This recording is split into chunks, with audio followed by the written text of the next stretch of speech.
Welcome to episode 13, part 2 of 4-Shot Podcast, where we discuss all things HCS and some things Halo. As always, I am your number 1 seeded tennis player, Phelan, and with me, I have the number 2 seeded golfer, Phade. That doesn't even make sense. How does it not make sense? You could have gone with you're American, I'm Canada, or Japan for the Women's World Cup. Yeah, I figured, I'm not surprised you brought up soccer, so we can take 2 minutes and let's talk about soccer since you're such a fan. Thank you. Yeah, if nobody knew, which it's possible, the women's U.S. team won the World Cup. Pretty big. First time in 16 years. First team to win it 3 times. Dear Lord.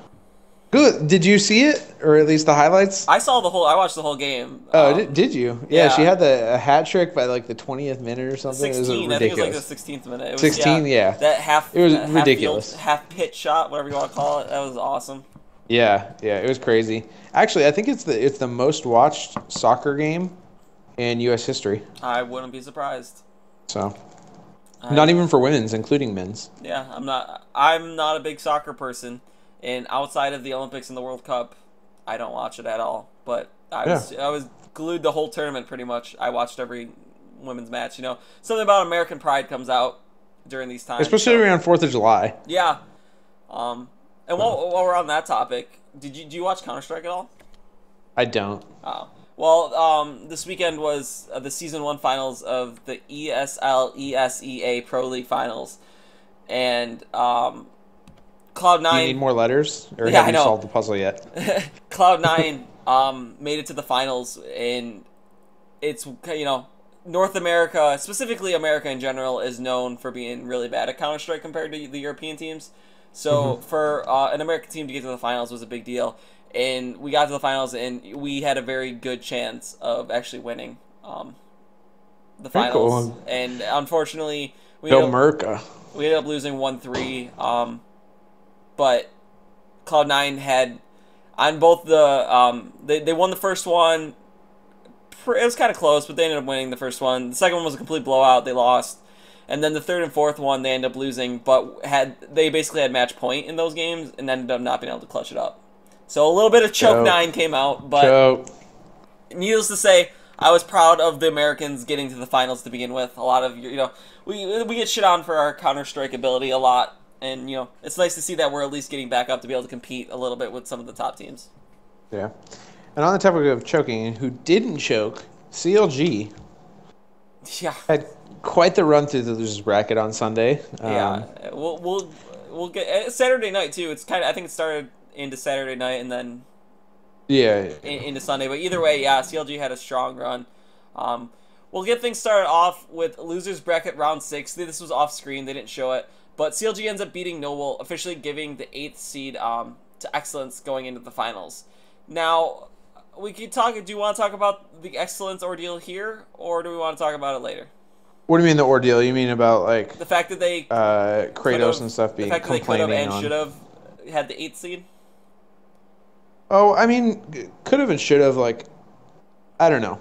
All right, let's just get into it. They didn't play in 2 cups. They got banned from one because they cheated. So I have no sympathy for that. And then they didn't play in the other because they had a player that had real life stuff. Yeah, let's get into it. They might be a better team, but I don't think it's fair to say that they should have got. But if you look at the 2 cups Noble missed, when it comes down to the points at the end of it, Noble is 30 points short of tying 8th seed, and I'm not sure what the tie-breaking procedure would have been. So that actually been kind of cool. My guess is it probably would have been Lannon or something like that. Yeah, both teams would have still been there. So either way, Excellence ends up getting that 8th seed because Noble loses. Noble comes up 30 points short. If Noble had just competed in both of the cups that they missed, assuming, they got through the Open. Yeah, they got through the Open, they would have been guaranteed 15 points. Even if they, finished 9 through 16, that's 15 points.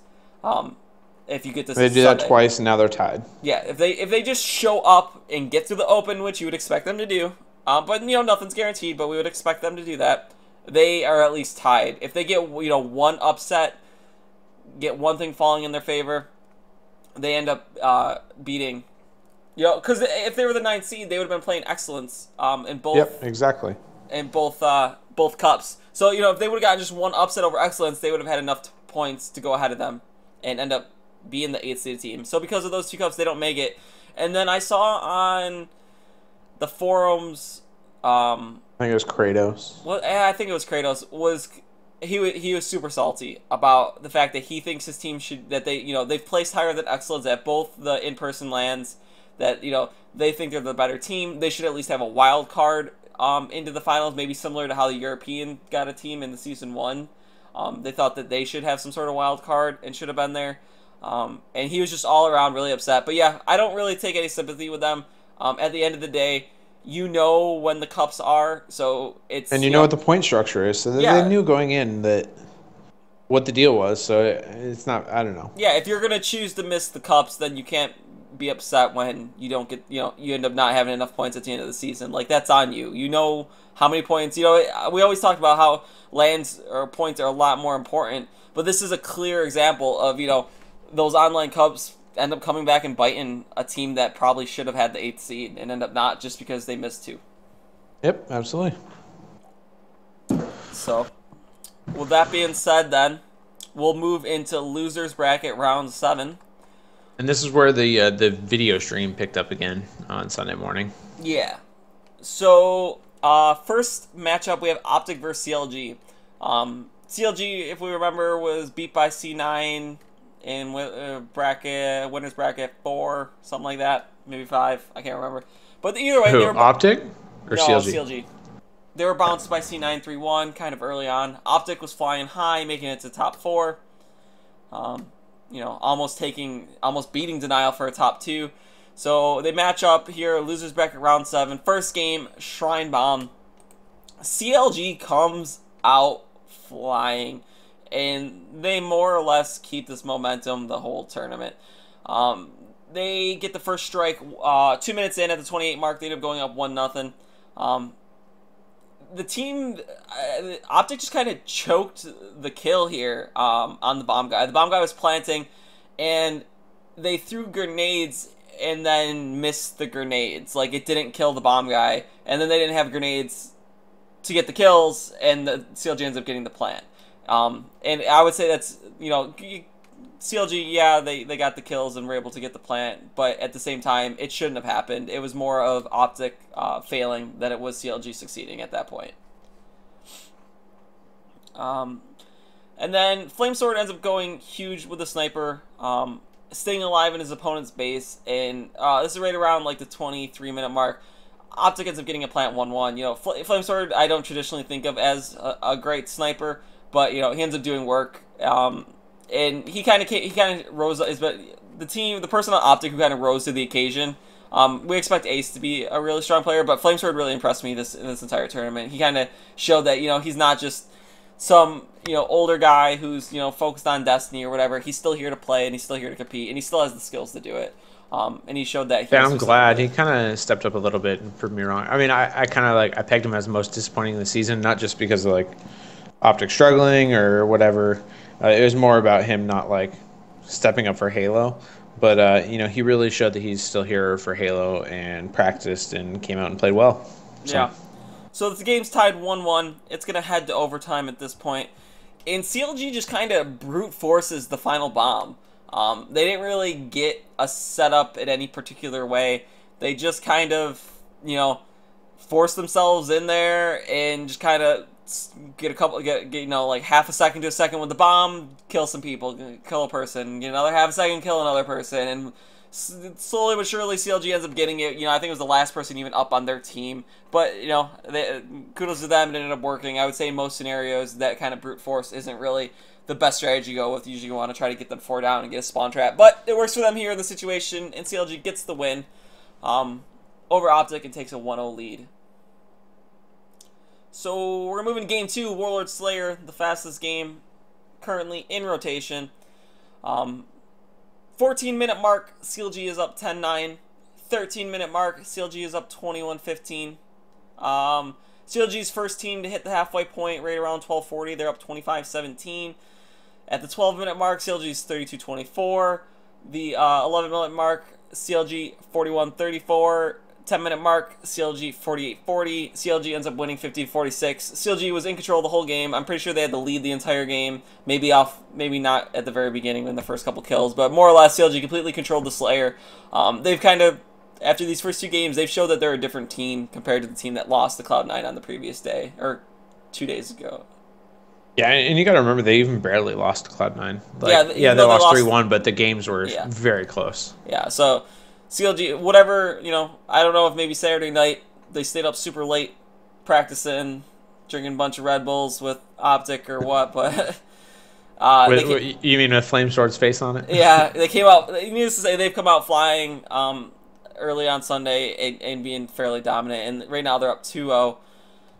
That leads us to Game 3, Warlord King of the Hill. Another back-to-back Warlord, point in the series. I'm not sure why they're, I don't like the back-to-back maps at any point, specifically if a team it's just good. It's hard with I know it's hard three with maps to but get. I still feel like they could figure something out. Oh, yeah, I agree.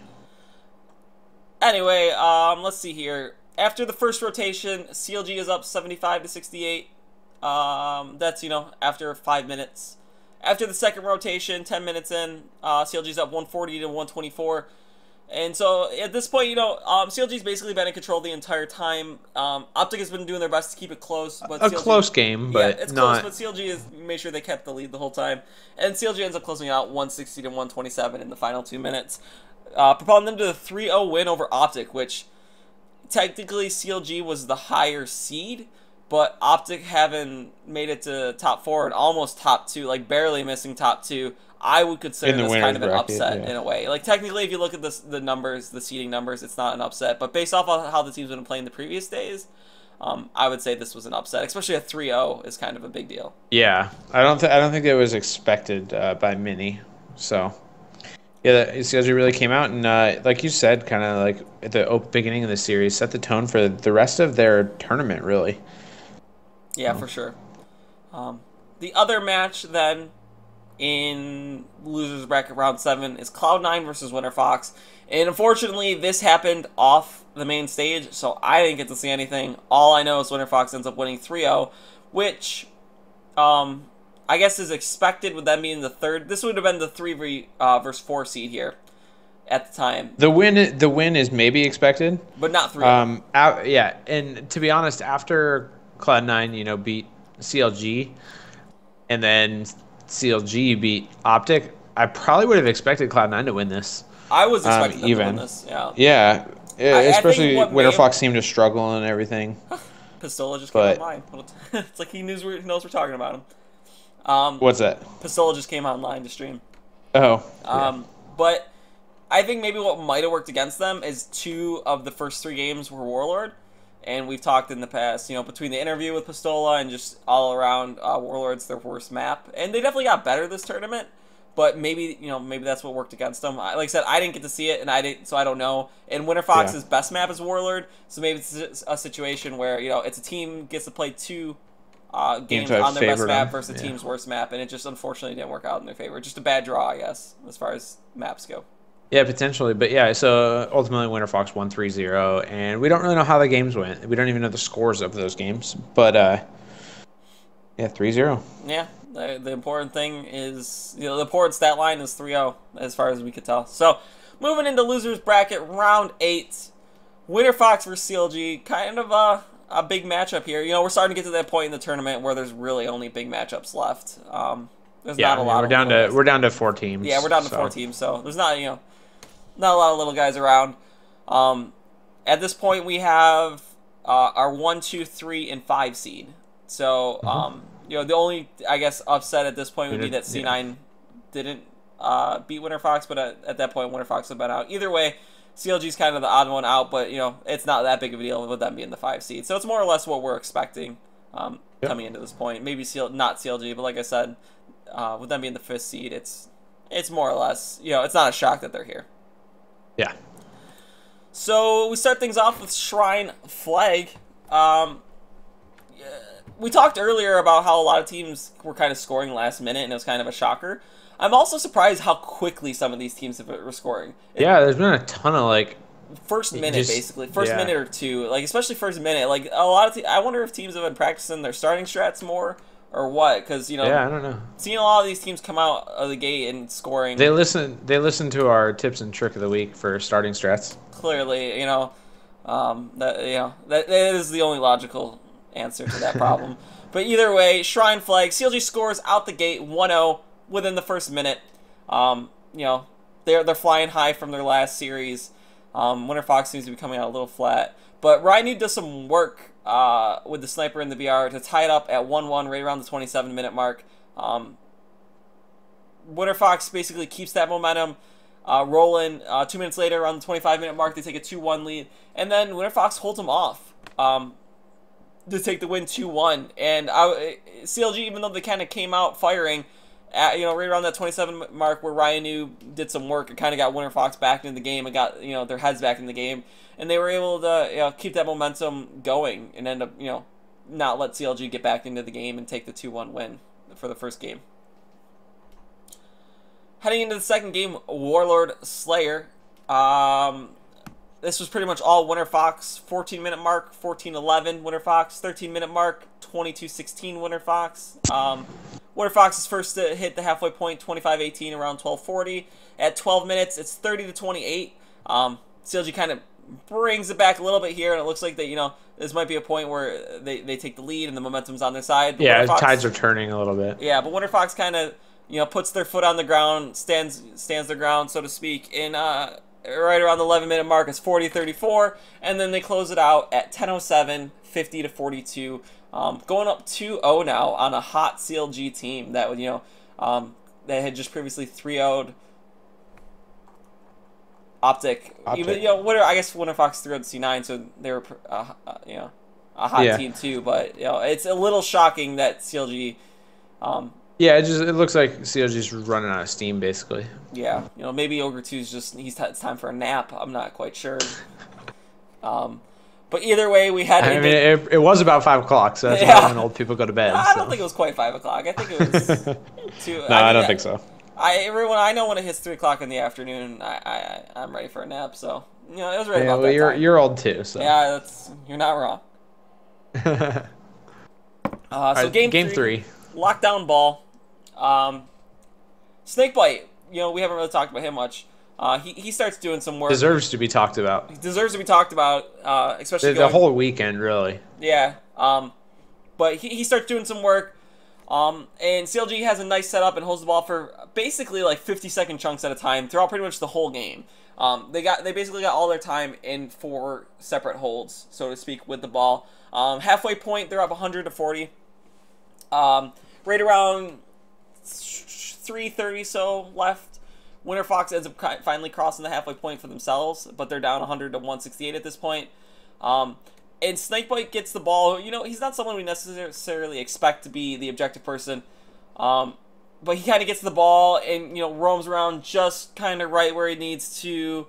Does what, and the team holds a solid setup, and they end up getting the win 200-161. And like I said, for the most part, CLG got their seconds in kind of like 4 separate chunks, and it was just nice objective work by Snakebite, holding down his position and roaming where he needed to stay away from people attacking him. I believe he was somewhere in BR, and he got pushed, or was he sniper? I can't remember, but he ended up going like bottom green, pulling out an old final, going bottom green with it, and we don't see it much anymore, but he did such a good job of getting away from the people trying to kill him that it worked out in his favor, and they just couldn't catch up to him, and it allowed his team to respawn. I think they were BR, and they dropped through sword, and then ran about a mid and then dropped in green, and just kind of like rotated the ball down to green a little bit. It's kind of like an lockdown around the world type of thing, and it worked out in their favor.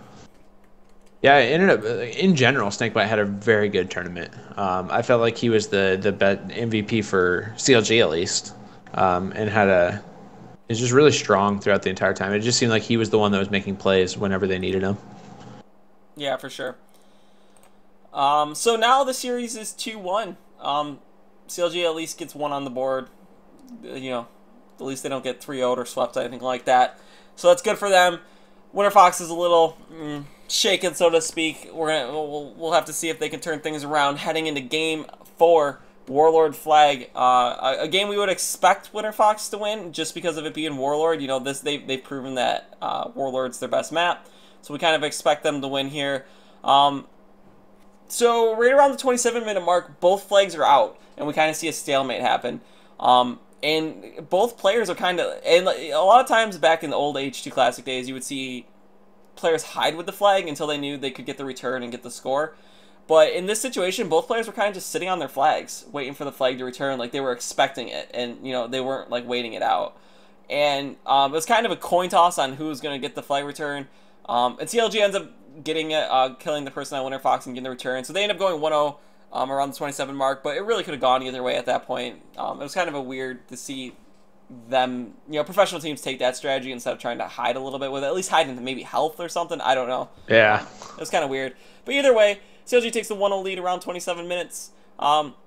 They keep the map control at that point. Kind of just keep forcing their way in, getting the slays that they need to. And then right around 23 and a half, they go up 2-0. And, you know, we've said this is Winterfox's best map. It's kind of a, you know, Warlord's a little bit hectic, and that's their best playstyle. And they're struggling a little bit, but they quickly answer back at the 23-minute mark, making it 1-2. And then not long after, around the 22-minute mark, CLG kind of is just like, hey, what are we doing, guys? You know, we can't lose this, otherwise we're out of the tournament. And they get 3 down on Winterfox, and they kind of get the flag and do a quick portal run, which we don't see many portal runs anymore, and I'm not exactly sure why, if it's maybe, you know, you're a little more susceptible to grenading at that point or what, but... It's not so much that, it's more the spawns. When you're running it through middle, it's a lot easier to control the spawns than if you go through portals, because when you port back and forth real fast, it throws off, like...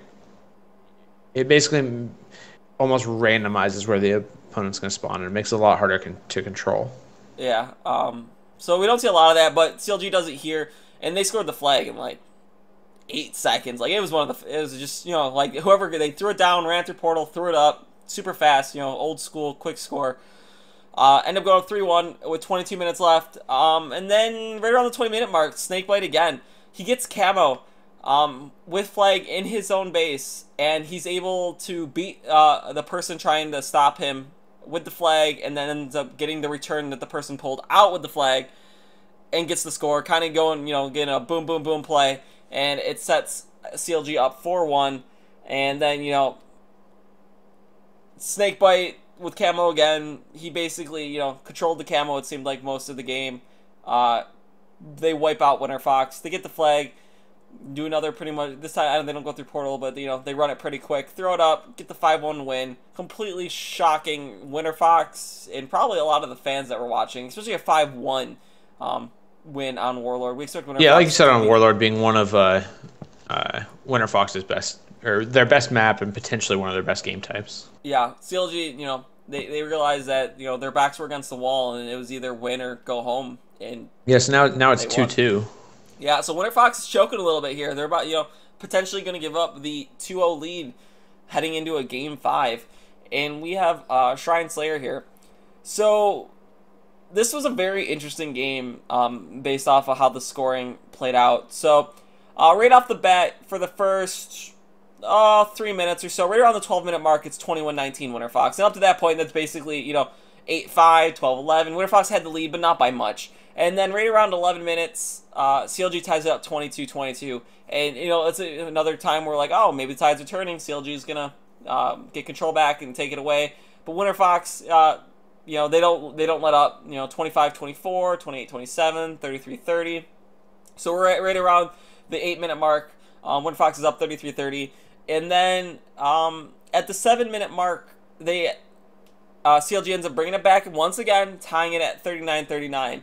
But before we talk about how the rest of this plays out, let's talk about that Royal 2 sick no-scope to tie the game up at around 7:31. So for those of you that didn't see it, basically he was ring 1 with Sniper, and someone pushed him a bond that he was looking at the bond. And I don't remember who it was on Winterfox that pushed him, but he just kind of stopped for a second, like his controller disconnected, he had a brain freeze, I don't know, he just stopped. And then next thing you know, he just pushes straight up. Doesn't, like, he was, I think he was waiting for the person that was shooting him the strafe to where he wanted him. And he just kind of pushed forward, pulled the trigger and dropped a beautiful no scope on whoever it was, and that was kind of a key point in the game, because if he had died, he would have given up sniper to the other team. I'm not sure how many bullets were left, but you know, I think it was ring control. Yeah, ring control too. So all around, it was a super important point for the team to get that kill and tie it up at that point. And I'll make sure I put a link somewhere. See, I'll try to find the link. I don't know if I'm gonna be able to find anything, but yeah, I'll try to find the link. They showed a clip at the end of Sunday, so it shouldn't be too difficult to find. Okay, yeah. So either way, super sick play by Royal too. So then 7-minute mark, as I mentioned, 39-39. 6-minute mark, 39-39. The game kind of stalls out. At this point, it's game 5. Both teams are at 39. No one wants to lose. Eventually, someone gets a kill on CLG. I'm not sure who. I think it might have been Royal 2 with the sniper. So 5 minutes left. CLG takes their, I believe, first lead of the game, 40-39. But still super close. 4 minutes left. CLG's up 43-41. 3 minutes left. CLG's up 45-41. And then Ryanoob, I know we were bagging on him a little bit earlier for his decision making, but he kind of makes another rash decision around the 2-minute mark. This time working in his favor, and he ends up getting a triple. Yeah, he ends up basically. I'm not sure if he spawned. Rockets. I think he spawned behind them, didn't he? I thought he had rockets. And yeah, maybe he got rockets and then pushed behind him. Either way, he kind of got behind the team, and he ends up getting a triple kill, tying the game 45-45 with 2 minutes left. And so at this point, you know, it's 2 minutes left, tie game. Anyone's, you know, 5 kills left. Anyone could win it here. CLG ends up going up 47-45 with 1 minute left. Winterfox basically tries to slow ball it a little bit here, which is, you know, not normally their style, but they end up taking the lead 49 in an exchange of, you know, some quick kills. With 30 seconds left, Winterfox takes the lead 49-48. And they look poised to win it. And they have 4 up, and they're completely surrounding. I believe it was Royal 2 was stuck in shotgun. Yes. And Winterfox had guys like on turret, on P bridge, like by bonfire, like they was just everywhere. He had there's nowhere he could go. Yeah, so he was dead to rights basically. 20 seconds left. They tie at 49-49, and yeah, right at this point is where you're talking. Where they basically Winterfox has complete control of the map more or less. CLG's looks like they're basically hiding to try to play out for a tie. I think they're hoping for a tie at this point, is what they were hoping for. And Winterfox starts to make their push because, you know, Winterfox isn't going to be a tie. They have Royal 2 surrounded. Yeah, they have Royal 2 surrounded. Let's get him. One guy pushing him from behind, because he's in shotgun tunnel basically. They have one guy pushing behind, one guy pushing up front through court, and then out of nowheres, off screen, you know, we had to go back and see the replay of it. Cloud basically gets a back whack with 10 seconds left on Ryanoob to get the 50-49 win, and everyone was just like, what did we just miss? Because everyone was getting ready to watch the Royal 2 play out, or push play out. Yeah. And so all of a sudden they just flipped to Cloud, already hadn't killed Ryanoob, and we didn't. Actually, I think we just saw a glimpse of the back smack. Like we didn't. All we saw was just like his BR hit and connect and get the win, and it ends up sending CLG to the 50-49 win and the 3-2 comeback after being down 0-2, and they end up showing a replay of what happened, and Cloud ends up spawning basically behind Winterfox. So when it was 49-48, they killed Cloud. Yeah, it was Cloud. Cloud was the 49th kill. When Winterfox had 48, they killed Cloud to make it 49. By the time he spawns in Red Hut. Royal 2's trapped in blue shotgun. They're all around blue. And then Ryanoob is on blue Walshy. And Cloud is just charging over to try and help Royal 2, basically. He jumps up towards... I don't think he knew he was... Like, if you watch the video, he didn't know he was there until he got a He didn't know he didn't know Ryanoob was there. He knew Royal 2 was trapped back there. He didn't realize so he's going that way to help. He did like a double take almost. He jumps up onto the cart, and he catches Ryanoob's head out of the corner of his eye and just whips a nade towards him. And it hits him just a little bit. And so Ryanoob is just, like, backing. And he tries to, like, hide and crouch in the corner, basically, because he's not going to win the 1v1. So he's trying to crouch and just make himself, like, almost strong side and basically make it as hard for him to kill him as possible, so maybe he can last longer than Royal 2. He's trying to live knowing his team's pushing Royal 2 is basically what it comes down to. But didn't happen, and Cloud's able to he shoots him a couple times and then punches him in the back and gets the kill before Royal 2 dies. Yeah, And I don't think Royal or Ryan Noob even knew where he was getting shot from. And I think he thought he might have been getting shot from maybe somewhere's around rocks or somewhere's in BR. So that's why you'll see him crouch and look away. I think he knew because he crouched into the rock and then ducked his head into it. And I think he knew he got hit by the grenade. So yeah, either way, he was doing his best to try to live. To be in his fairness, he took a grenade. He lived for a little while. Yeah, he lived for enough time that it would have been interesting to see how close Winterfox was to that kill, because they didn't really show. They kind of quickly, as I remember it, they showed someone on the P Street, literally just jumping down, and then also they flipped the Cloud getting the back smack. So it couldn't have been more than maybe 3 seconds away from a potential kill, depending on how they did it. But yeah, needless to say, Cloud comes up clutch. Somewhat of a bold move to see the player and immediately go for the challenge. But he also knew he had the huge advantage that Ryan didn't see him. And, being the pro that he is, gets the kill and the win, especially knowing that he has Royal 2 dead to rights. Yep. So another big upset, and now Cloud CLG is top 3 and in the losers bracket finals. Yeah, very unexpected at this point, especially how they've been playing. We know since Ogre got back, they've been practicing, but based off... They definitely had the potential and the ability and everything. We always knew that. They just hadn't been showing it, so it's hard for us to really see this coming. Yeah. So we're going to head into the winner bracket finals here. EG versus Denial, nothing new there. We get things kicked off. Shrine Bomb. EG comes out flying, gets Denial 4 dead, pretty much right off spawn. Gets him 4 dead again, and they end up scoring right around 28-30, a minute and a half into the game, and they go up 1-0. And then the game stalls out for a good 10 minutes at that point. Nothing really happens. They just kind of trade back and forth. And then Hines gets a huge triple kill on EG, and that's all it took to set Denial up for the equalizer 1-1. And the game heads to OT at this point. And this is where we talked a little bit earlier. Lunchbox getting the sniper. He showed it a little bit before this, I believe, but this was kind of where he really stood out. Yeah, it showed it big time. And then there was one more even after this. Yeah, so he gets the sniper. He gets a triple kill. And into a killing spree, all with the sniper, all with headshots, I believe. And then snipe down. Lunchbox is obviously, if he's doing the sniper work, someone needs to be doing the objective work. Snipe down is the one with the bomb, and he ends up running into the base, getting the plant, while Lunchbox just completely has everyone dead. Yeah, I think part of it is how do I say this? The teams, I guess, might not have been taking Lunchbox seriously. They knew Snipe Down had the bomb, so if Snipe Down has the bomb, you're not going to be as worried about the sniper. So you're not going to be just straight up looking to get that first shot out, as you might be looking to stop the bomb.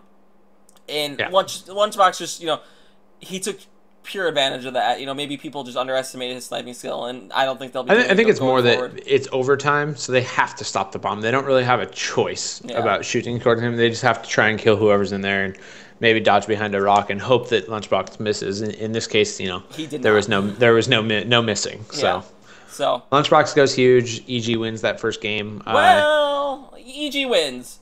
They were out. We'll say before I said Lunchbox goes huge and EG wins. EG, they were outslayed. He went huge at the end of the game. Yeah, EG was out. EG was outslayed, as we talked about before, in an objective game. But they get the win. Always, always taking advantage of any little slip up. But they're all of a sudden, we go to commercial, and we come back from commercial, and we find out there was a network issue. Before the EG's second arm, there was a network issue, so we have to do a little bit. Apparently, it was before EG's first arm. Was it before the first? In the beginning of the game. So this surprised me. It was almost like in football when there's a flag and you get a free play. It was almost like no matter what happened in the game, if EG won, it was going to be a replay. But if Denial won, they'd get the win still. Yeah. So it just seemed like, I don't know. I feel like if there was a network issue in the beginning and it was going to affect the game, they should have just restarted it then. Well, they addressed it after that point, that they had an official closely monitoring the game, and that if something happened again, they were going to immediately stop it instead of letting it play out like it did. So Yeah. we have Shrine Bomb replay, and since we're basically replaying before EG's first score, if we remember, EG got the first score at 28:30, so this happened literally at the beginning of the game. So reset, back to 0-0. We're basically playing the game all over Yeah, again. they just restarted the game, Yeah. basically. 27:30, 2.5 minutes in, EG gets a nice spawn trap, and they get the bomb arm, but not the plant. And Yeah, that was weird. You don't see that very often. you don't see it very often, but compared in Halo 2 Classic, they were basically one and the same. If you got the arm, you got the plant. There wasn't really a difference there. But in H2A, there is, I'm not sure what the timing difference on it is. It can't be more than half a second at most. But there is a little bit of a difference there. And Denial were able to stop them from getting the plant. They grab the bomb, throw it off, keep it 0-0. And then around the 24-minute mark, EG goes for the arm, and Denial fail the nade throws off spawn. We mentioned earlier that OpTic kind of did this a little bit earlier too, that they threw grenade. They all spawned up. They threw the grenades to where the bomb guy should be, and they just missed. They just whizzed right past his face. Yep. And so EG ends up getting the plant there, 1-0 around the 24-minute mark, taking the lead. 22-minute mark, Hines gets a double kill into a spree. All of Denial taking turns trying to arm and dying, and after they all basically go down 4 dead, EG just grabs it and throws it off. This is kind of what I was talking about, EG getting the kills that matter. Yes. They're very good at like stopping the plants like this. It's not like they stop every plant ever, but they're very good at like not letting scrappy plants happen. Yeah, completely agree. So then around the 21-minute mark, APG runs out of ammo, and he like tunnel visions on a back smack instead of like he getting another weapon or anything. He has no BR ammo. I don't think he has a secondary at this point. So he ends up seeing someone. He tries to get the back smack. He's just out of range, so he chases. He tunnel visions and chases. He ends up walking over a carbine and opts to not pick it up and still go after the back smack. And then basically how it ends up playing out is, I think he ends. Finally, he didn't actually get the back smash. Yeah, he got close, and then he started getting shot. Eventually, someone. Yeah, then they saw him and shot, but he actually did disrupt the game enough. Like, they didn't know he didn't have ammo. They didn't know he couldn't shoot. So like everyone on EG turned and shot at him, and it gave EG. They could have just ignored him, but they don't know he doesn't have ammo, so they don't ignore him, and it gave the rest of Denial enough time to stop the plant because. Yeah, EG stopped planting, so... In a way, I guess it did kind of prevent it, but at the same time, it almost hurt them because he had no ammo to shoot, so... If he picked up the carbine, he could have potentially got a double kill. Yeah, like, he would have just stared down the bomb. Like, him and the bomb guy would have just locked eyes and just stared at each other, and that would have been that, It would have been a nice, loving embrace, and APG couldn't have done a damn thing about it. But either way, Denial... They thwarted off, and they ended up throwing the bomb off, keeping it... What does I say? 1-0, I believe, in favor 1-0 of EG. So the game progresses. Then around the 1930 mark, EG ends up getting a second bomb arm off a snipe down sniper. Snipe down finally. We haven't really talked much about a sniper up to this point. He's been kind of average, but he does some work here at getting some nice body shots, allowing his team to get the bomb. They go up 2-0. Excuse me. Around the 16:30 mark, Denial finally starts, making some movement. Up to this point, it had been pretty much all EG, other than that one point where they all just kind of rushed in one by one and died. So Denial finally around the 16:30 mark, they basically just get EG in a bunch of spawn traps and spawn and kill, spawn and kill, spawn and kill. And they probably could have armed the bomb a little bit faster, but they just were worried too much about the spawn trap. And eventually, it works in their favor. They get the plant to make it 1-2, but they spent way too much time worrying about the spawn trap instead of trying to make moves on the bomb. And then, so, they're still trying, down 1-2, they're trying to make a move. Mickwin gets a sniper. He starts going off with the sniper. And it looks like... Yeah, as he does on a regular basis. And it looks like they're, going to push for that second bomb arm and potentially get it. But EG, being the sound team that they are, they do just enough to get the win 2-1 and hold them off. And, this is just another moment where we talked about earlier where, like, the team just, they all go negative, but, yet they still get the W in the end. And I would love to see their KD numbers. Yeah. They might be out there. I know they were out there after Atlanta, so I'd have to look. I looked earlier today, and they're not. Okay, So but I can't imagine. I mean, if they have positive KD numbers, it's because of the first few rounds when they play scrub teams. yeah, and I believe they did. Like I remember they showed a couple times before the CLG match that they were all still positive, but after the CLG match, even I doubt it. Yeah, Like that'd be by the interesting end of the numbers to tournament, see. I don't think that they.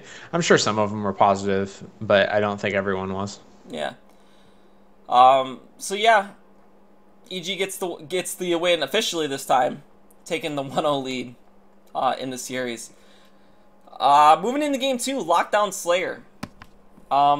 This was EG led early on. They had a 14-8 lead right around the 13-minute mark. But around the 12-minute mark, Denial brings it back 18-18. And then at that point, Denial just locks it down.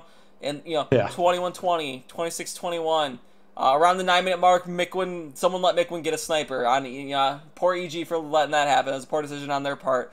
And he just starts going off. And they're up 34-25, 38-28, 48-30 at 7:31. And Denial ends up winning 50-30. And is 30 still stake, or is it 30? Yeah. Okay, No, so 30 is still a stake. they end up getting a stake on EG. That's huge. That just kind of shows how well the team was clicking, how well Mick was doing. And the big thing here is Denial held the power weapons the entire game, being sword and sniper. They were excellent at it. Yeah, and if you're gonna beat EG in a Slayer game, especially either on Shrine or Lockdown, you have to be able to keep the sniper out of their hands, especially the power weapons out of their hands. We talked earlier about how all power weapons really. Yeah, you slip up, and that's all EG needs to do to be able to win. And that slip up might be just giving them a sword or giving them a sniper, and that's all it takes for them to do what they got to do to win. And this is a perfect example of Denial getting the power weapons, not giving them up, and holding control the whole time. And if teams can do that on a regular basis, we might see more wins against EG. But it's not as easy as it sounds. This is the first time that we've seen a team show their dominance over EG pretty much the entire tournament, and pretty much in a long time. Yeah. So they tied up the series 1-1, and going into game 3, Warlord ball. Yeah. So Denial is the first team to hit the quarter mark, 50-20, right around 9 minutes. It's a very slow start. 6 minutes of gameplay, or is it 12 or 15? For ball, 15. Yeah. Okay. So 6 minutes in, and it's only 50-20. Very slow start. And then EG kind of starts getting the momentum that they're looking for. And, they've said before that Warlord might be their best map. And, around 7:30, they hit the quarter mark, 50-65. Denial's still holding the lead, but not by much. And then EG's the first to hit the halfway point, 199. They barely get there before Denial, but they do get there around 4:45 left. And then from there on, EG basically locks it down for a good 50 out of the next minute. Yeah, they got perfect setup where they got 50 seconds out of the next 75. Yeah, so, Lethal had an 80-point hold, where he just sat in the flag basically, and then there was Roy and Snipe down on either flag or something like that on the two side bases, and then Lunchbox and bottom middle or top middle or something like that. It was just like a perfect setup, and they just forced him to spawn opposite the whole map for the rest of the game and just dominated. Super well. Denial ends up getting to the halfway point. They were only 1 second away previously, but it's 100-166 at this point. And then EG ends up just basically winning out 200-115. After that halfway point where it was 99, it was 100-99 at the halfway mark as far as the score goes. And then after that, it was just pure EG, holding a perfect setup like you mentioned. And this is the first game that I noted of the day where EG actually goes positive as a team. And I'm not necessarily surprised. If you saw the second half of how that game played out. First objective game. First objective game that they go positive that I noticed. But like I said, if you saw how the second half of that game played out, assuming the first half was kind of roughly even at 100-99, that second half was pure domination. And it was just they had the perfect setup and no one was dying, or one person was dying. And meanwhile, the other team was going 3-4 down constantly. So I'm not surprised that they got their first positive as a team here at this point, because they did do a good job of controlling that second half. Absolutely. So EG takes the 2-1 lead in the series. Yeah. Shrine Flag. Denial with their backs against the wall. Right around the 27-minute mark, Denial gets both snipers. And they control both snipers, and it allows them to get the first score go up 1-0. And then from the 20-minute mark to the 17 mark, McWin gets both snipers. We talked about earlier how they got their opponent's sniper and then let their sniper respawn so they could keep getting the ammo from it. And McWin was controlling the sniper the whole time. He ends up going on a frenzy and a wingman. And it just completely is just shutting down EG from even moving past the halfway point. But Denial can't capitalize. Like, they don't score on this. And it kind of blows my mind that if we remember back to Atlanta, McWin had that crazy sniping game on lockdown where, you know, he basically just wrecked the other team for a whole snipe clip, not missing a single shot, and yet his team, I don't remember if it was Ball or King of the Hill or what it was, and they didn't get any time off of it. And this was a similar situation where, you know, McWin's doing crazy work, but nothing comes of it. You know, EG just... Yeah, and I remember thinking the same thing, and actually, I thought at one point he actually made a decision where he kept sniping, but he could have ran objective or done something. I don't remember the specifics, but I remember, like, it made me think of that Atlanta game where he went off, but where he himself said that he thinks he lost the game for him. Yeah. And I'm not saying that's the case here or anything like that. No, I think he could have potentially done something differently, but he also had 2 snipers, so you don't want to lose that. But either way, his team probably should have been doing more if he's getting a killing frenzy and stuff like that. Yeah. And we'll talk about McWin a little bit later on with kind of something important that happens. But I think the theme that I'm noticing with McWin is his slaying talent is maybe the best out there right now. But yeah, I mean, I picked him as the best slayer. His game intelligence is not where it needs to be compared to some other players. And, you know, I'm not going to put that completely on his shoulders. I put that partly on his team's shoulders. You know, if he's completely dominating, his team should be helping out, doing something objective-wise. Or his team should be telling him, you know, do this. Yeah, you're wrecking, but, you know, help us here. And there needs to be some better communication or something. They need to if they can figure out whatever you should always their problem be able to capitalize on a killing yeah, frenzy. if they can figure out whatever their problem is with not capitalizing on McWin being a god with the sniper, they might actually, you know, win one of these tournaments. Not that there's many left. So then, so it's still 1-0 Denial, even though, you know, they've been dominating a lot of the game up to this point. The game, EG, right as the game's about to end, EG gets a flag away from the base, and it sends it to overtime. But Denial gets the flag reset, and they end up getting the win 1-0.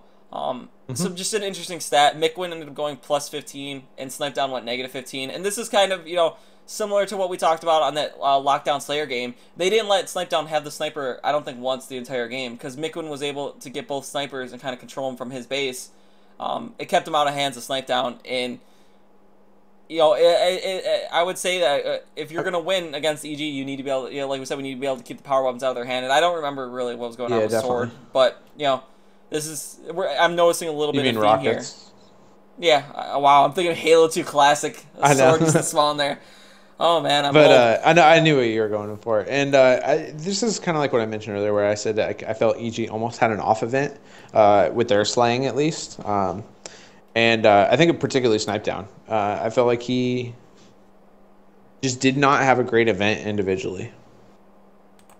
But does that really matter? I would argue no. No, if they end up winning, no, I guess. Yeah. I mean, what really it's going to matter is what comes down in the finals, so we'll have to see what happens then. But, you know, right up to this point in the tournament, they've been getting outslayed, and it hasn't mattered because they've still been able to put the W's up when it counted. Yep. So we got another game 5. Yeah, another game 5.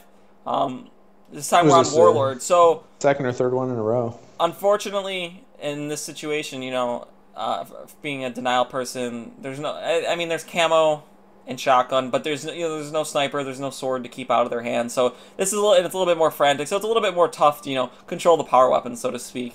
But Denial, you know, comes out strong. 14-minute mark, they're up 12-9. 13-minute mark, they're up 22-20. 12-minute mark, 32-31. 11-minute mark, 44-42. So, you know, they kept the lead the entire time.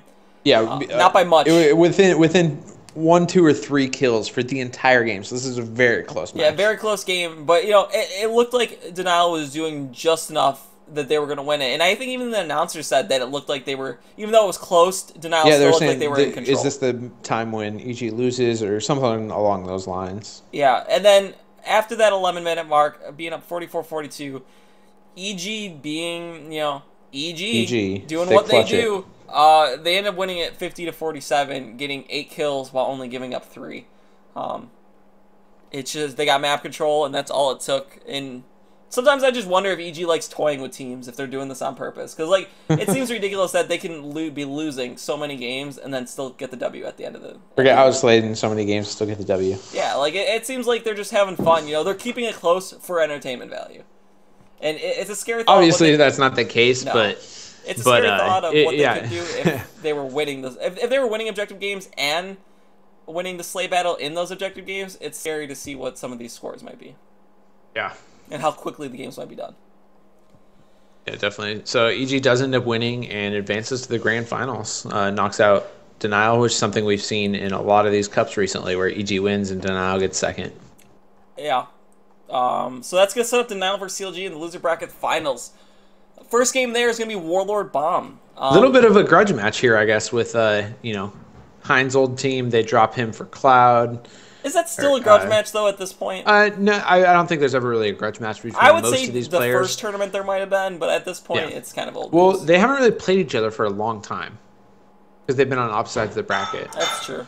So they haven't really played each other for a long time, but I don't think there's really a grudge match. All these players are friends, so yeah, not much of one, but it's a talking point at least that it is, you know, the old team and everything or whatever. So CLG comes out super strong in a very chaotic start. It's just a lot of death, a lot of, you know, grenades, just kind of a very hectic Warlord Bomb start. But CLG ends up coming out strong, and they get a bomb arm right around the 29-minute mark. And then the game kind of settles down for a little bit. Heinz gets control of the opponent's base, and he just basically sits there for a good minute or minute and a half, just sitting in base, getting slays, not letting the team spawn there. And it ends up leading to Denial getting the plant, tied up 1-1 right around the 25-minute mark or so. And then the stream goes down. Not really sure what happened for a good portion there. Yeah, I had to watch the rebroadcast, and that's kind of when it ended, so I didn't know what happened. Yeah, the stream just kind of went down. So no one really knows. But we come back, CLG is up 2-1. So we left when it was 1-1. CLG got a plant while it was gone. From the point that it came back up, pretty much till the end of the match, CLG held map control. They ended up getting another plant around the 16:30 mark, going up 3-1, and then ended up just going on slaying duty, not worrying about bomb, and ended up winning 3-1. So yeah, I'm not sure what happened during that time where the stream went down, but from the moment it came back, it was all CLG the rest of the game, and they ended up getting the W. Mm-hmm. Moving to game 2, Shrine Slayer. This started off, you know, Denial had they had a very good start, going up 8-1 right off the bat. And then 14-12, 19-18, 28-26. Right around the 10-minute mark, it ties up 30-30. 8-minute mark, 7-minute mark, both 31-31. We see the game slowing down again, similar to what we saw earlier. You're looking at 10 minutes, 30-30. By 7 minutes, 31-31. So, so one kill. You know, one kill each in 3 minutes. Yeah. Like, that's absurd. So the game kind of slows down again, similar to what we saw Winterfox versus CLG earlier on. Around the 6-minute mark, Denial, you know, takes the lead back, 32-31. So even then, we talked about 2 kills in 3 minutes. We now have 3 kills in 4. So it's even, you know, less kills going on. 5-minute mark, 37-35. Things are starting to pick back up a little bit. And then nothing happens for another minute. So 4 minutes, still 37-35. Denial still has the lead. 3 minutes, 40-37, Denial. 2 minutes, Denial, 42-37. 1 minute, Denial, 42-39, and Denial ends up getting the win, 50-42. So after that, you know, 5-minute mark, they finally, or 4-minute mark, they finally start getting some kills and some things. The game gets a little more exciting than the stalemate we saw, and Denial ends up holding on for the win. And the big thing here was I saw pretty much APG control the Rockets the entire match. He didn't necessarily get all the kills with them, Kind of Yeah, there was a lot of long range pucket rockets this weekend. But I mean, the important thing is if you have them, whether you get the kills or not, your opponent isn't killing you with them. So he did a good job of knowing the time, and I would assume the coach actually knew the time. But APG did a good job of always being in position to pick him up when he needed to. Shout out to Spike Mouth, the Denial coach. Yeah. So Denial ties up the series 1-1. Super exciting at this point. Heading into game. Oh, sorry. So it looks like that was 2-0. Yeah, 2-0, but there was a problem. I don't remember what the problem was, but there's a restart. Oh, what was the problem? I honestly don't remember. I remember the restart, but I don't remember if it. I think it was a spawn issue or something. Yeah, I forget exactly what it was. Either way, we have to do a restart. Remember, Denial only needs 3 kills. CLG needs 10, so we're starting back up at 47-40. Yeah. Right off the start, Denial gets 3 kills in less than 30 seconds. Yeah, and, it was just over before it started. Yeah, they basically just pushed rockets, knowing that would probably be the decision maker. Yeah. Mickwin gets them and shoots a bunch of rockets, and they end up getting the kills. Yeah, it was very quick. No change in the outcome, and Denial officially now gets the win for the 1-1 tie. Heading now into game 3, Lockdown King of the Hill. You know, kind of a slow start after the first rotation. Denial's up 56-23, but you know that's not really a substantial. 76-35. Sorry, yep. There's 5 hills, so I guess it's a little bit bigger of a lead. It's kind of interesting then. If the D hill they were up 56-23, the E hill they were able to put up 20 seconds, which you know we talked earlier about how EG was able to put up like 19 seconds in the A hill. Putting up 20 seconds in the E hill is almost just as challenging. But not even just that though, but CLG put up 12 seconds, so that's 32 seconds, over half of the hill time. Someone was in it. That's really crazy for A hill. Yeah. Or for E hill for the bottom mid. Yeah, it's very unheard of. It's surprising, but whatever Denial is doing, maybe I saw a lot of actual E hill time this tournament compared to normal. So maybe pros are starting to figure out some strategies that might be working for them. Yeah. So then we start going into the second rotation here. Denial basically just starts pulling away after the second rotation. They're up 159-84, and they end up holding on for the 188-89 win. The big one was the D hill. They got 59 seconds in the D hill, or was that the E hill? The second E hill, they got 59 seconds. No, they went 150 to 159. So they would have got 9 seconds in the second E hill. Oh, okay. Yeah. They got 50 seconds in the. Yeah. Either way. Anyway. Denial ends up winning. They got a ton of seconds right at the end. Yeah, they held the lead the entire game. And then the interesting note here is that CLG ended up outslaying Denial, and they also they had more assists. So all around they had better teamwork, but Denial did a better job of holding their setup on the important hills. Which we talked about that with EG in the past. How EG does a good job of holding B and D and doesn't really worry about the other hills, and that's usually enough for them to win. And we saw that a little bit here from Denial. Mm-hmm. Taking a page out of EG's book, which maybe is what they need to do to try to win. Yeah. So right now we see here Denial's up 2-1 as far as the series score goes. We're heading into game 4, Shrine Flag. Not a lot happened here. Kind of a very even game, CLG's kind of playing their backs against the wall. They don't want to over push and overextend themselves. And Denial's not doing a great job of putting things away. It takes until 1 minute left in the game for CLG to finally get Denial 4 down and make a push and get the 1-0 flag. And then, with a minute left, less than a minute left, they just kind of hold on to defense and end up getting the score to 1-0. Like I said, for the most, there wasn't really anything exciting there. It was a very much of a stalemate type of game, which you don't usually see in a game 4 like this. Usually you see one team be a little more aggressive, but here neither teams really seem to be aggressive. And I'm not sure why Denial wasn't more aggressive, but for whatever reason, the CLG gets the win. And we're heading to another game 5. I know. I think that's 4 in a row. This is great for HCS in general and Halo, and it's great to see things like this. Lockdown Slayer. After the 14-minute mark, Denial's up 3-2. 13-minute mark, game's tied at 4. 12-minute mark. Very CLG, slow. Yeah, very slow. Very slow. 12-minute mark. After 5 minutes, it's 15-13. So. Yeah, 15-13 after 5 minutes. a third of the way through the time. Which, I mean, we kind of see on Lockdown, especially in a Game 5. I'm not surprised that this is probably how it'll play out almost every time Game 5 Lockdown. Especially in a loser's bracket Game 5. Yeah. So, loser goes home. So, another 5 minutes in, 28-24. So, we're 10 minutes into the game and 28 kills to 24 kills. Yeah. We jump ahead to 2 minutes left. CLG takes a 36-33 lead. But CLG ends up spawning all 4 bottom blue at this point. So even though they have the lead, they're caught in a very uncomfortable position, being all 4 bottom blue. And CLG has BR and snipe control. Yeah, they like towers with the power weapons. So they can't really push out. They're kind of more or less trapped. And at this point, it's 36-36, I believe. They're still spawning bottom blue. They can't do anything about it. And Mickwin's, he's kind of getting like body shots and leg shots, but he's not able to get a kill with the sniper. He's sitting like S2. Seal's just trying to stay alive, Trying to pick Denial's chucking nades in there. He starts to move bottom mid, and he's able to get just enough of an angle on someone bottom blue, and he gets the headshot and the kill. And they end up taking the lead 37-36 with less than a minute left. And this is the point where we talked earlier where Mickwin might not have the best points. And I think, did Ninja come to his defense afterwards? I'm not sure. Someone came to his defense, but how it ends up playing out is CLG realizing that they have to make a push if they want to win, being down a kill. They start pushing elbow.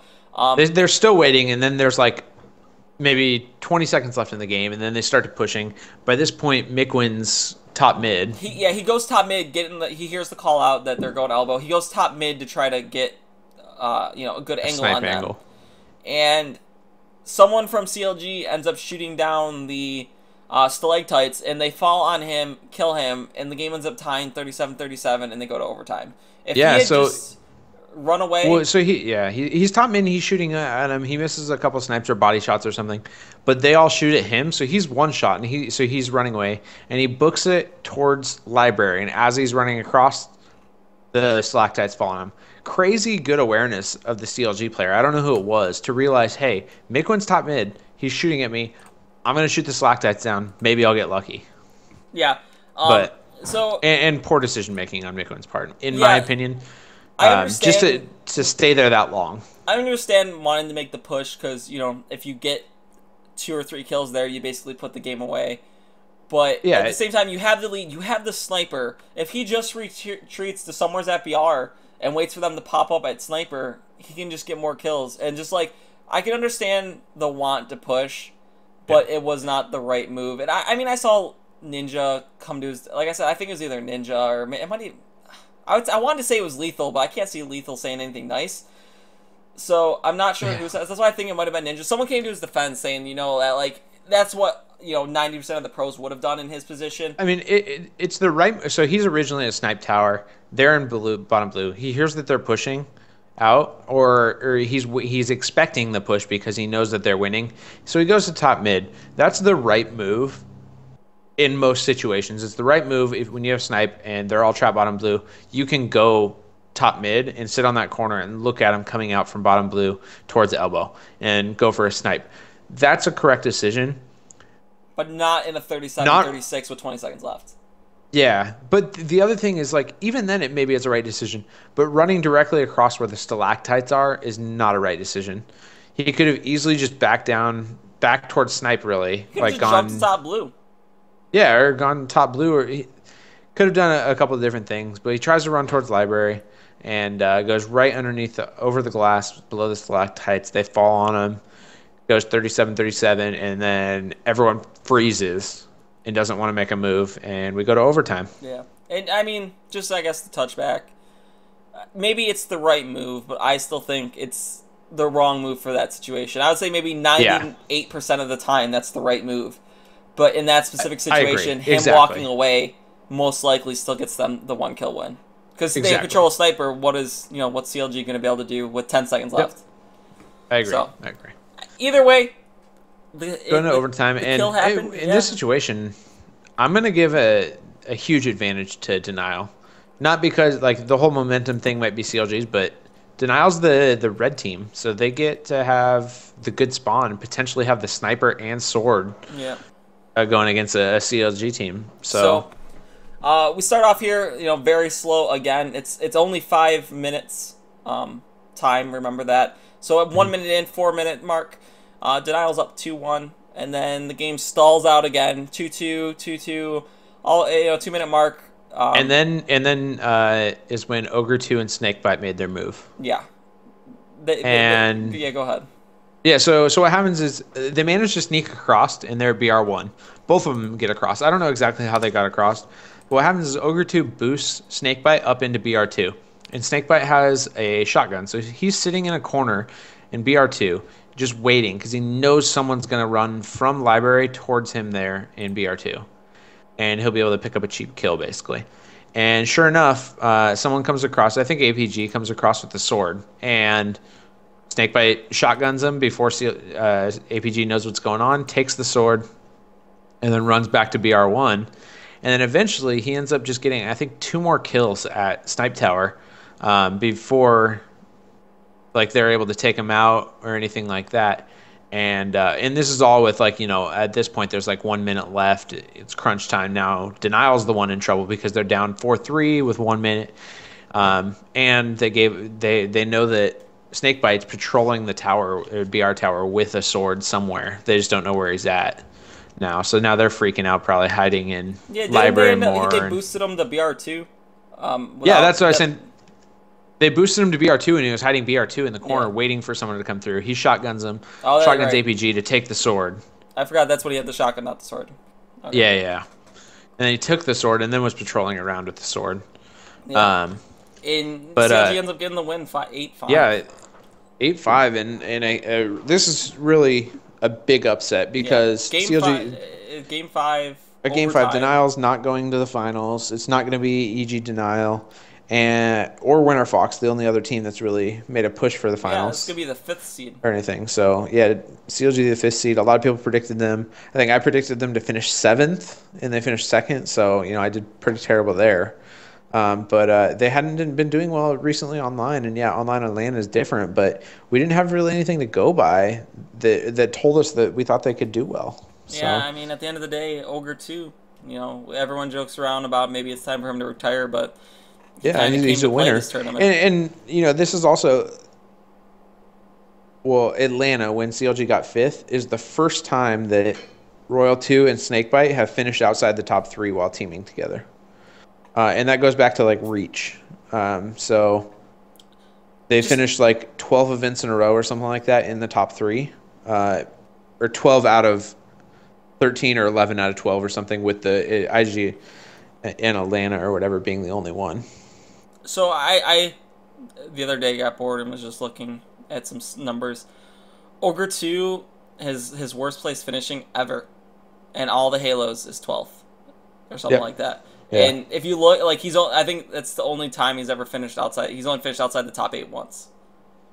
Yeah, and so it's just, and this includes Halo 1, 2, 3, 4. I think I know what event that was. I'm pretty sure that was. I think it was a Reach event. I want to say. No, it was a Halo 3 event. It was Dallas. No, Anaheim. I think it was Halo Reach.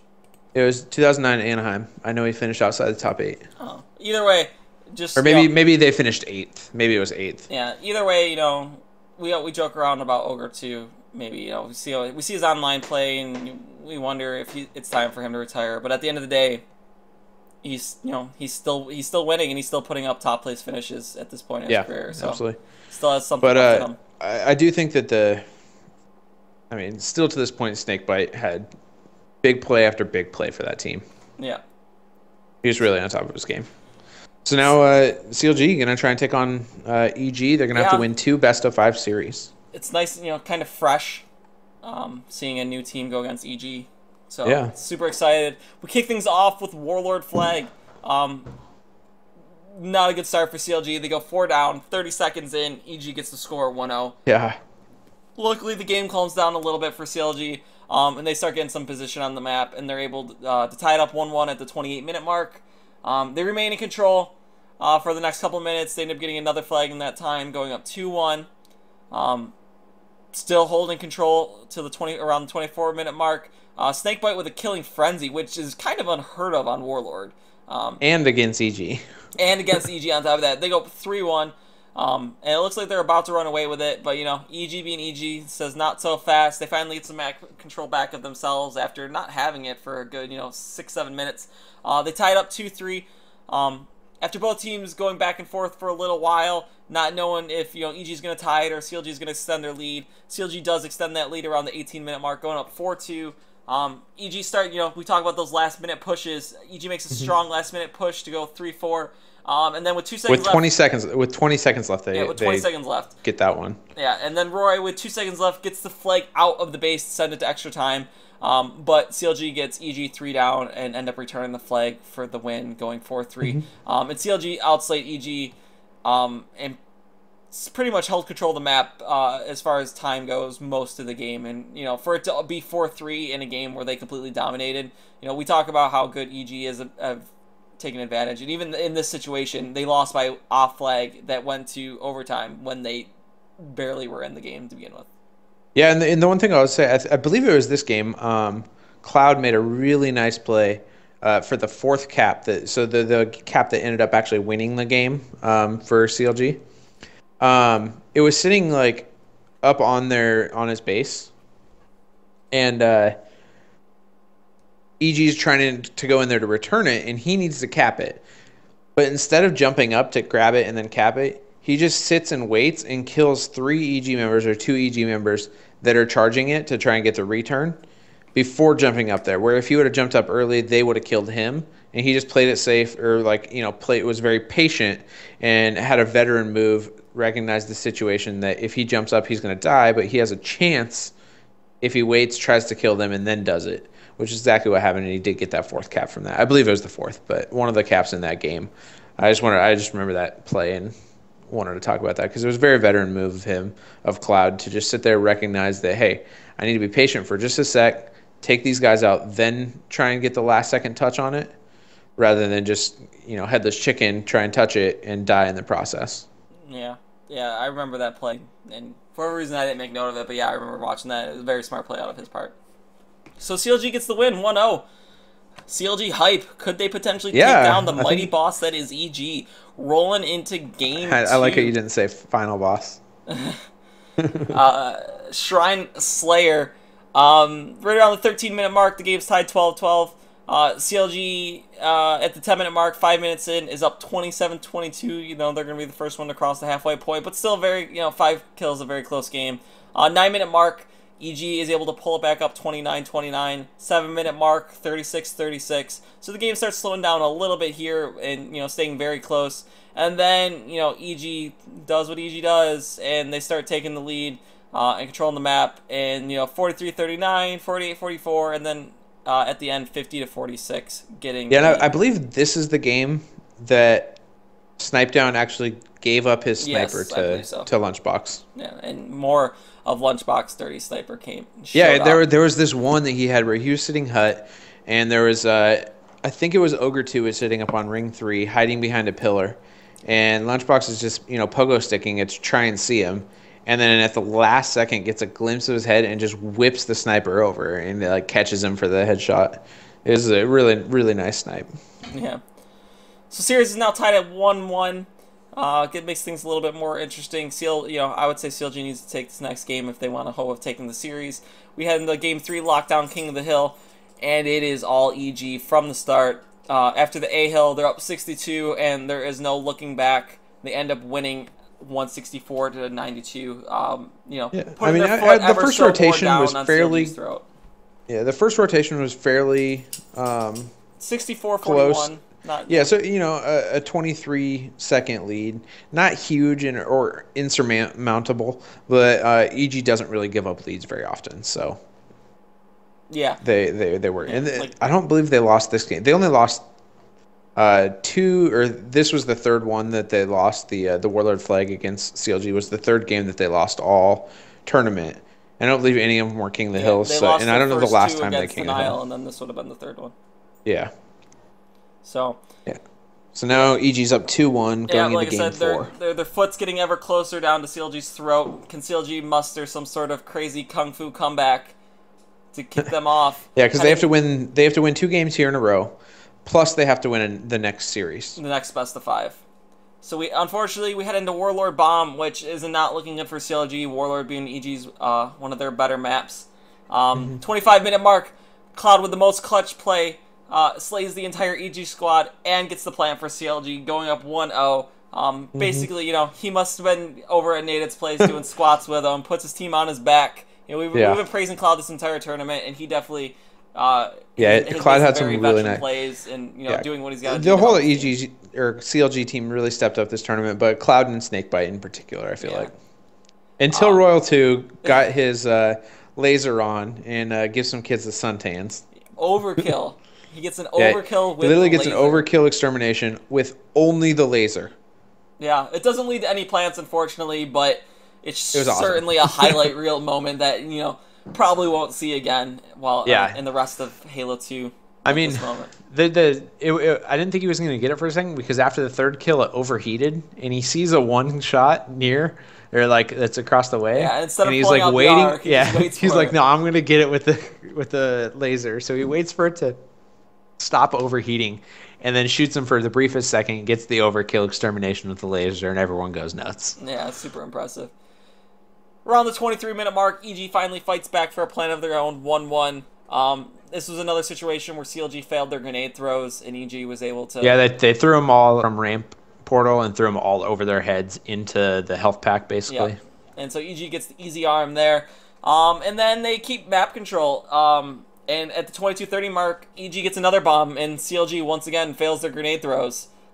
So 2 bombs in 30 seconds because give EG a little credit. There was some good dodging going on. There was some good dodging, but maybe CLG needs to go play some catch or something before the game so they can figure out how to throw some grenades or something, or maybe take some physics classes because their bouncing was not on point, leading to 2 bombs in 30 seconds. Around the 21-minute mark, though, Snakebite with camo. We've talked about this before. It doesn't, sounds familiar. He does some work top mid, allowing CLG to get the plant 2-2. CLG, backs against the wall. They got to fight. They got to do what they got to do to try to win this, because if they lose, they're going home, and EG's going to win the tournament. 18 minutes.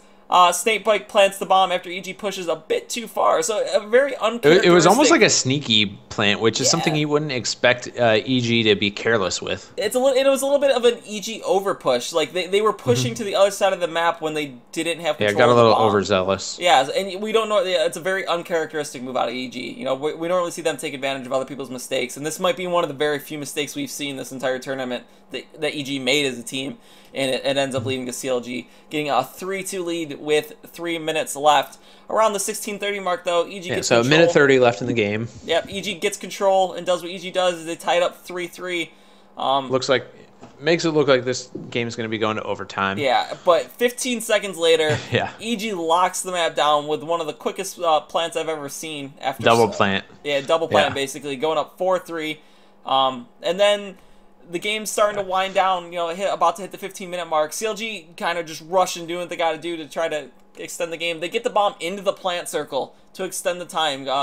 Recently, the rules were changed that if the bomb is in the circle, it will go to overtime until the bomb is taken out of the circle. And that was a recent rule change after an online tournament debacle that happened.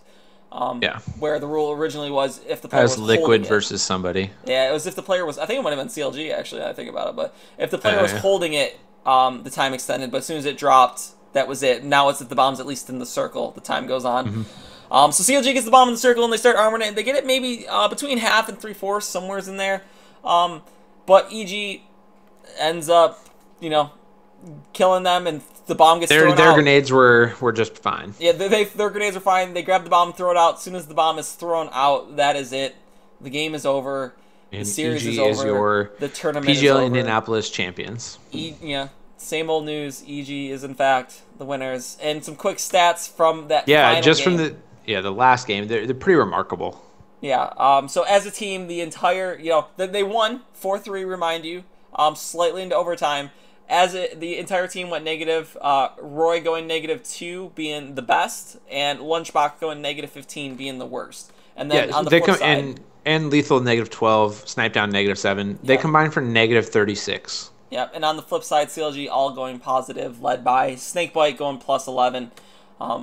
So that, we mentioned it. And EG going negative 36 as a team wins the game and gets 4 plants while going negative 36. That's absolutely ridiculous. Yeah, so And Walshy talked about this a lot actually throughout that game in particular. CLG was really doing like he called it the order of operations and was doing it backwards. So what EG was doing, the correct thing was they would get someone in CLG's base to stop them spawning. They always have someone to throw the bomb up to. Yeah, well, they get them in there. And the big thing was to stop them spawning in the base, basically block flag spawns. Then they would throw the bomb up to him, start planting, while someone else was top mid, like, killing people and killing the spawners.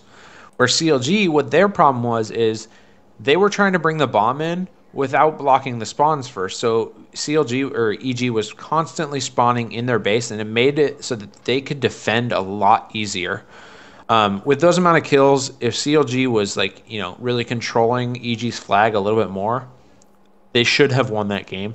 And you have to give EG credit because that's something that they're very good at is when they have someone in their base, they focus them hard. And it's been like that. And I know I've mentioned it before that they're very good at killing key players and getting the kills that matter. So I know that throughout that game, they were killing whoever got in their base and making sure it happened. Even if it took 2 or 3 of them, they killed whoever's in the base because it allowed them to get the good spawns.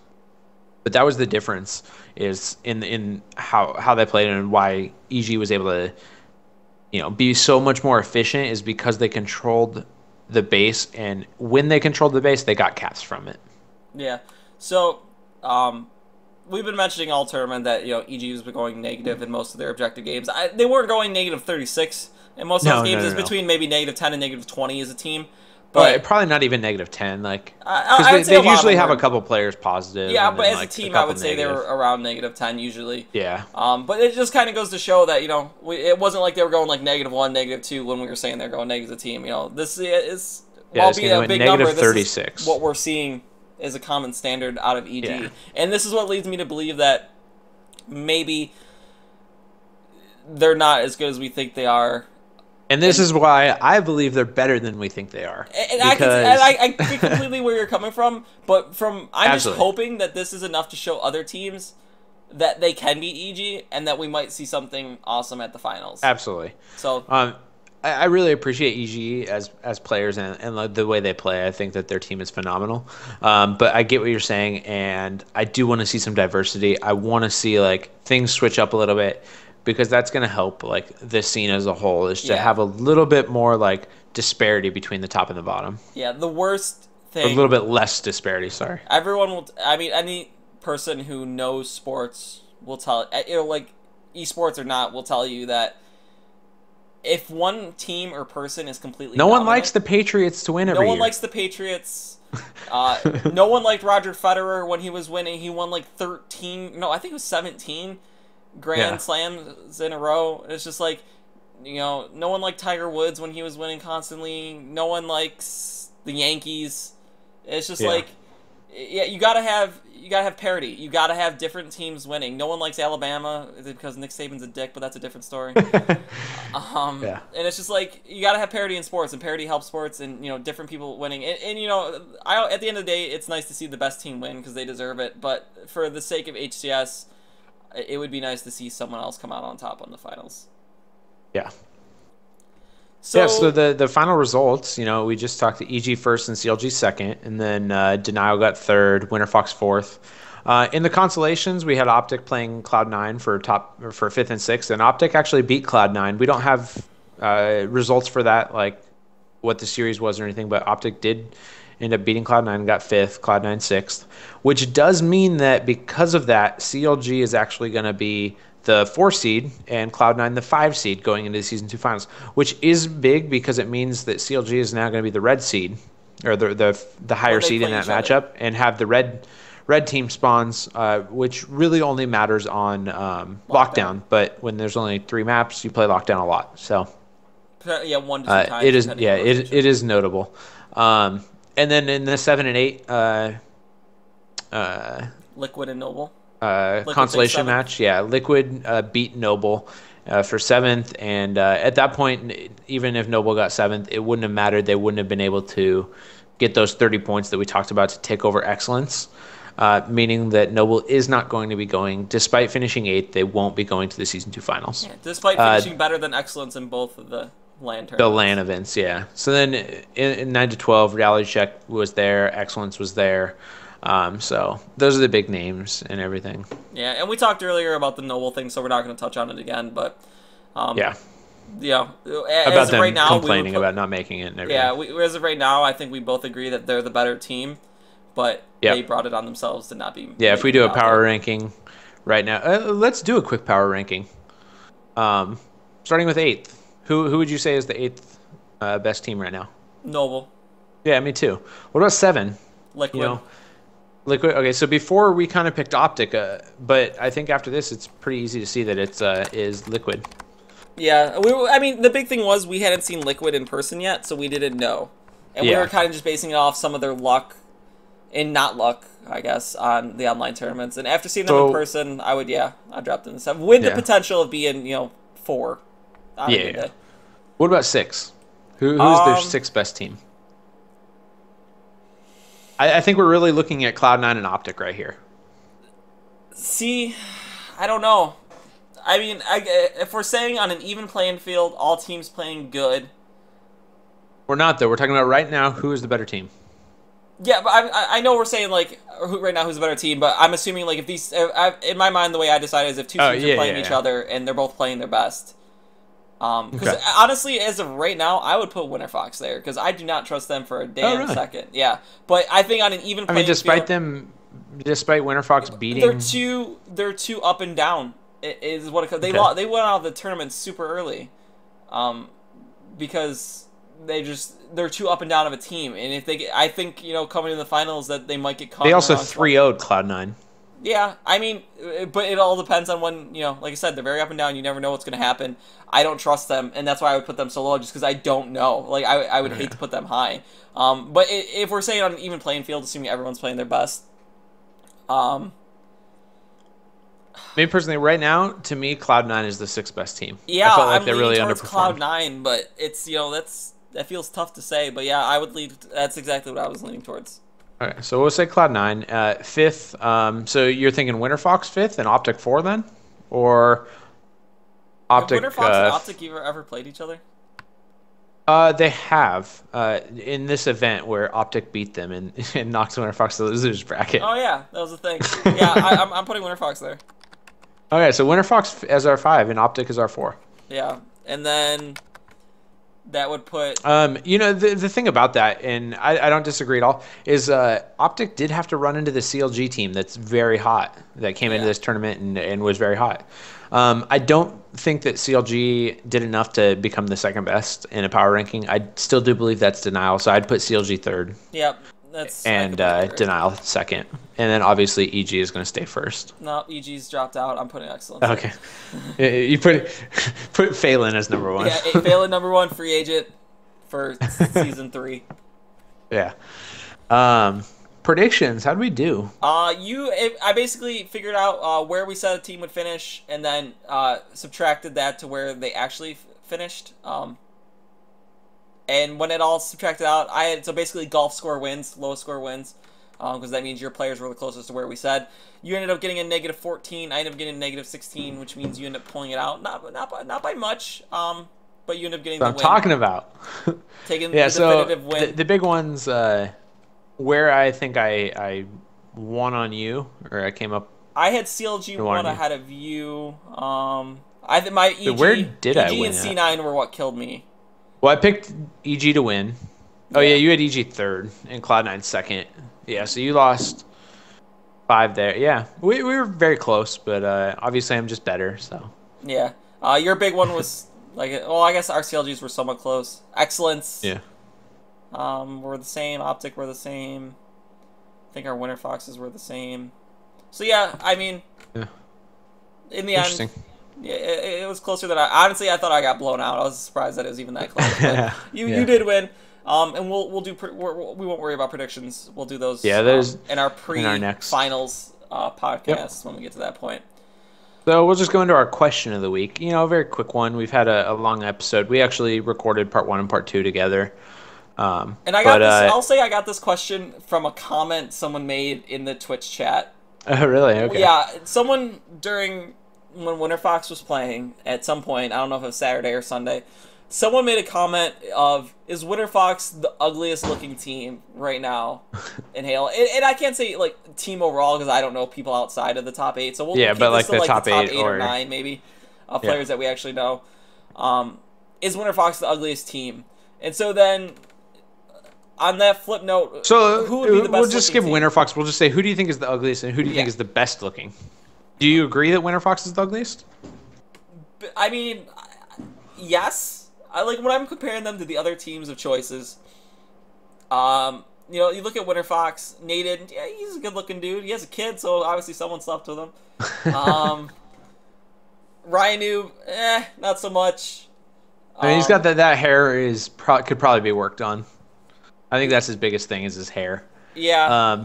The big one for me though, like, oh my God, Randa. Yeah, Randa. He just pink mohawk and like something about his face, like gopher teeth his or face whatever. looks like so like stretched out. Like he needs some like either some wrinkles or some like sags under his eyes. Like he just something about his face looks too like mannequin smooth, and it just bothers me. I like, and I mean you have Arcanum who's jacked, but.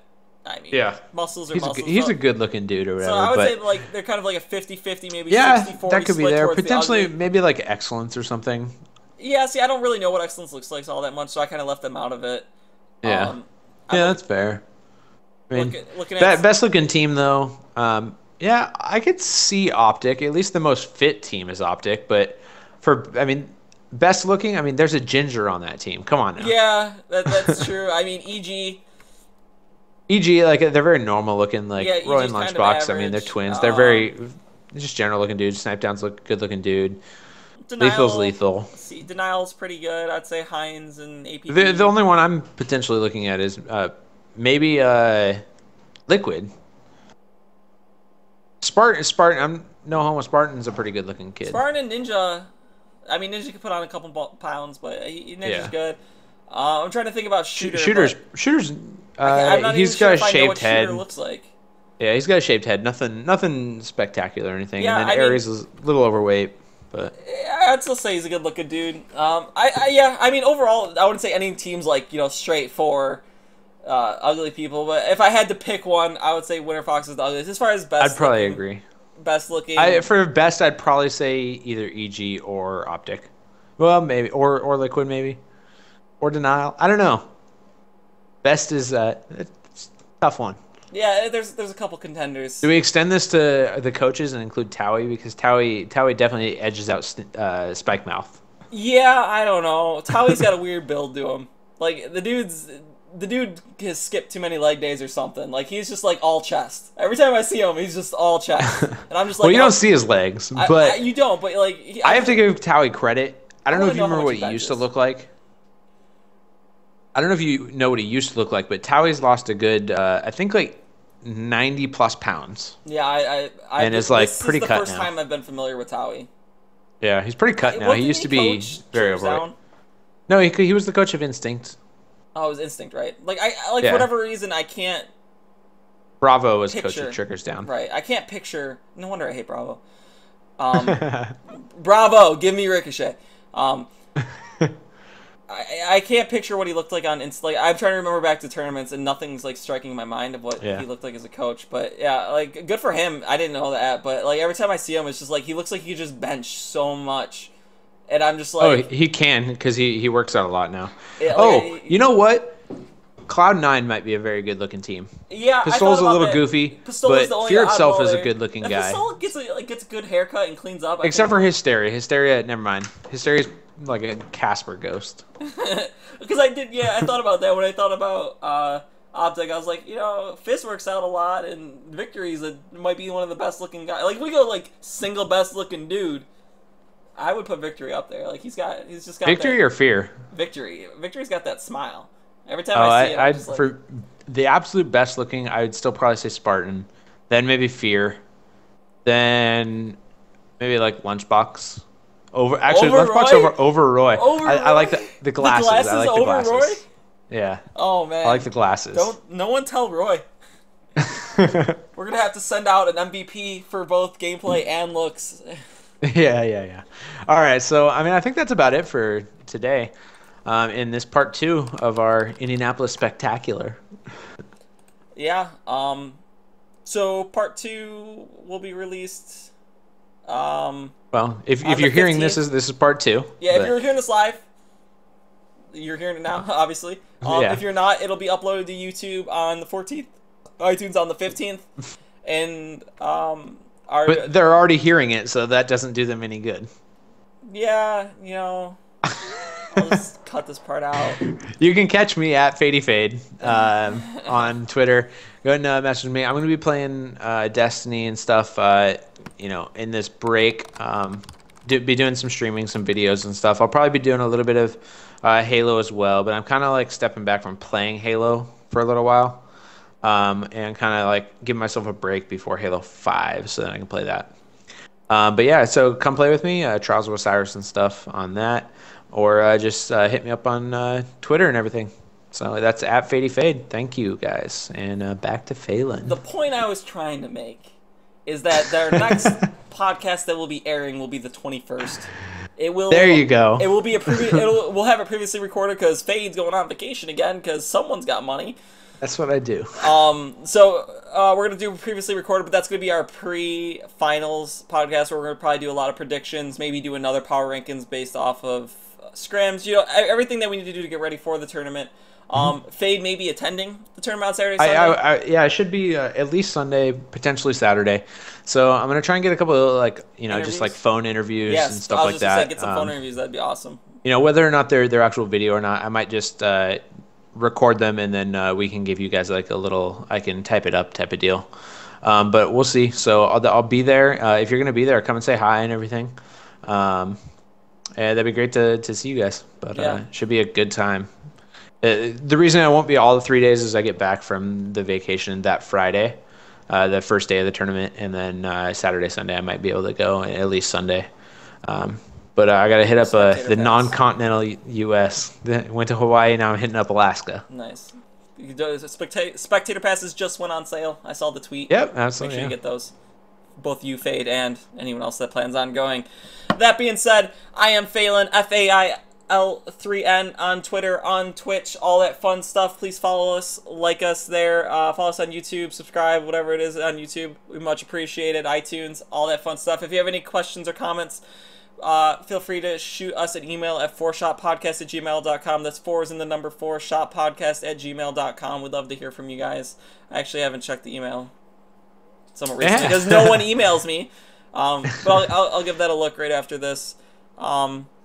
That being said, thanks for listening. I have a new sign off. Oh my god! Like the final thing that we say. Oh my god! Here we go. All right, hold on. Let me get my fail fish ready in chat. All right. Oh, the fail fish ready. Okay. No, yeah. Thanks guys for watching, and keep those 4 shots crispy.